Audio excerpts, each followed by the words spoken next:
महिषासुर महाराज की जय। जय भवानी, जय शिवाजी।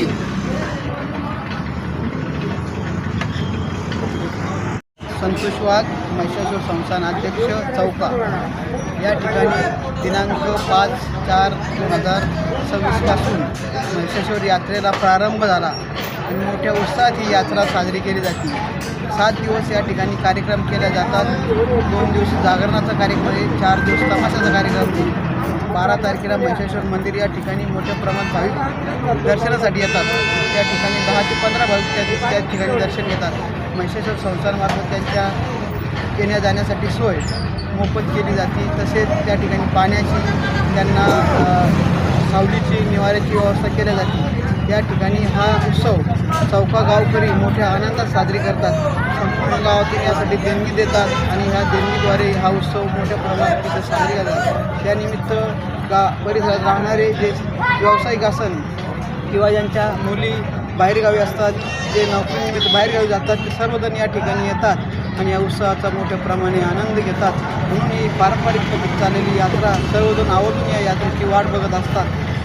या ठिकाणी एवढंच मी यात्रेसंदर्भात म्हणतो। किती वर्षापासून चालते? साधारणतः कालावधी सांगता येणार नाही, साधारणतः 200-300 वर्षापूर्वी। काय सुविधा तुम्ही अध्यक्ष झाल्यापासून काय सुविधा? आम्ही तिथं एक भक्त निवास केलं। त्या ठिकाणी पाण्याची व्यवस्था केली। पाठीमागे त्या ठिकाणी कंदुरीचा कार्यक्रम होतो, त्या ठिकाणी कंदुरीसाठी व्यवस्था केली। सगळ्या भाविकांना चांगली सोय मिळाली यासाठी संस्थान कटिबद्ध राहील। त्या ठिकाणी त्यांना जे कोणत्याही गैरसोय होणार नाही यासाठी सर्व संस्थानाचे कर्मचारी असेल किंवा ट्रस्टी असेल सर्व त्या ठिकाणी मेहनत घेतात। कुस्तीची दंगल पण आयोजित केली। कुस्तीची दंगल पण 13 तारखेला आयोजित केलेली आहे।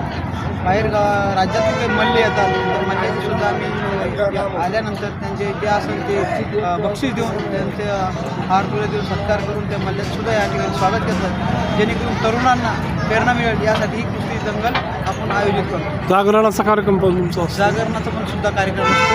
त्या निमित्तानं धार्मिक भावना असतात लोकांच्या जागरणाला ऐकण्यासाठी महिला मंडळ येतात, त्यासाठी त्या जागरणाचा सुद्धा कार्यक्रम आयोजित केलेला आहे। कुठून भाविक येतात? या ठिकाणी अख्खं महाराष्ट्रातून भाविक येतात।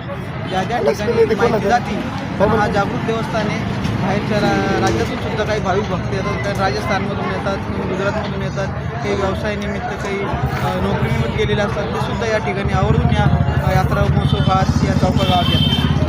काय बक्षीस ठेवलेलं आहे आणि कोण प्रमुख पाहुणे उपस्थित राहणार आहे? या ठिकाणी स्थानिक आमदार असतात, जिल्हा परिषद सदस्य असतात, काही पदाधिकारी असतात। त्या ठिकाणी आम्ही मल्लाची किंमत त्यांच्या याच्यानुसार करतो। ज्या वेळेत योग्य वेळेत जे मल्ल असेल त्यांची ते पाहून त्यांची बक्षीस ठरवलं जातं। काय आव्हान करसान भक्तांना? आम्ही भक्तगणांना हेच आव्हान करेल की आपण या यात्रेचा मोठ्यावर आनंद घ्यावा आणि या महिषासुर यात्रेसाठी येऊन परिसरातील पंचक्रोशीतील या यात्रेचे महत्त्व पटावून या ठिकाणी आता सुद्धा आपण भक्तांना आव्हान करतो आणि शांततेत यात्रा साजरी करावी याची आम्ही भक्तांना आव्हान करतो। हे काय आहे म्हसोबा देवाची? पूर्वीपासून अशी आख्यायिका आहे, त्या महिषासुर महाराज हे वरती डोंगरावर होते आणि एक गर्भवती महिला दररोज त्या नियमितपणे त्या मंदिराची पूजा करत असत। पण काही कालानं प्रसूती वेदना जास्त झाल्यामुळे गर्भवती महिलेला वर जाणं शक्य नव्हतं। मग तिनं असं आव्हान केलं तर तू जर सत्याचा देव असशील तो तुम्हाला खाली येऊन दाखशील। आणि अशी आख्यायिका त्या रातोरात ती जी मूर्ती आहे, मग ती दगड मूर्ती खाली येऊन त्या ठिकाणी स्थानबद्ध झाली आणि तिला ते अचानक ते आश्चर्य वाटलं। म्हणून त्या काळापासून ते अशी आख्यायिका आहे की हे सत्याचं आणि जागृत देवस्थाने असे त्या पूर्वीच्या काळापासून ही आख्यायिका चालत आलेली। आजही हे महिषासुर लोकांनी नावाला लोक जर उरत कोणी जर नवस केला तर 100% नवस प्राप्त होतात। जळगावहून असेल, खानदेशहून असेल किंवा बाहेर राज्यातून भाविक येतात, त्या ठिकाणी आपला कंदूरचा कार्यक्रम करतात किंवा भंडाराचा कार्यक्रम करतात। रस्त्याने जाताना कोणी एखादा अपघाती पेशंट घेऊन जात असताना त्या महिषासुराला म्हणतात देवा आमच्या पेशंटला वाचू दे, जीवदान दे। मग त्याचे जर ती गेलं तर नक्कीच त्या दवाखान्यात त्याला यश मिळतं आणि त्यांची जी मनोकामना पूर्ण करते। त्यानिमित्त काही नवस करतात आणि ते नवस फेडण्यासाठी भाविक भक्त या मंदिरावर येतात।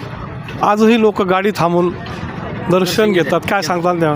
आजही लोक, कारण त्याचं श्रद्धा आहे, आजही लोक त्या घाटात गाडी थांबवून त्या मूर्तीचे दर्शन घेतात आणि तिथं थोडं निसर्गरम्य वातावरण असल्यामुळे शांत होतात आणि जाण्याचा येण्याचा जो ताण असतो त्या मूर्तीकडे बघितल्यावर तिथं त्यांचा ताण कमी होतो। म्हणून आजही त्या ठिकाणी लोक येऊन थांबतात आणि तिथं दर्शन घेऊन जातात।